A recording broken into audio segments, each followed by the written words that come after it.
इस वीडियो में अब आपको कर्म के संबंध में बता रहा हूँ। गीता के अनुसार मनुष्य दो प्रकार के कर्म करता है, एक निष्काम कर्मयोग और एक सकाम कर्मयोग। इस निष्काम कर्मयोग के अंदर निश्चयात्मिका बुद्धि एक होती है और सकामी पुरुषों की बुद्धियाँ अनंत भेदों वाली हुआ करती हैं। कहने का तात्पर्य यह है कि निष्काम कर्मयोग में ईश्वर अर्पित कर्म करता है व्यक्ति फल की चिंता के बगैर, और सकामी पुरुषों की बुद्धि अनंत भेदों वाली मतलब उसकी बुद्धि स्थायी नहीं होती है, तरह तरह के विभिन्न प्रकार के विचार उसके अंदर आते रहते हैं।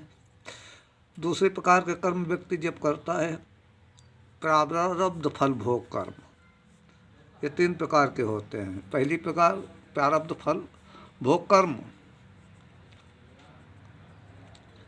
जो प्रारब्ध द्वारा होते हैं, कहीं जाना आना, ये रोज के कर्म हैं हमारे।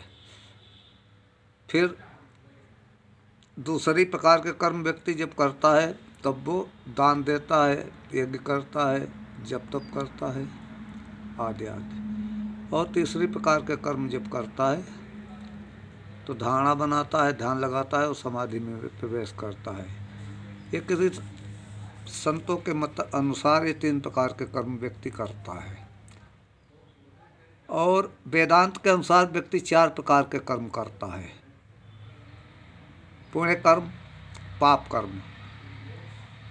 पहली प्रकार के पुण्य कर्म, दूसरी प्रकार के पाप कर्म, तीसरी प्रकार के पाप और पुण्य से मिले हुए कर्म, और चौथी प्रकार के पाप और पुण्य से रहित कर्म व्यक्ति करता है।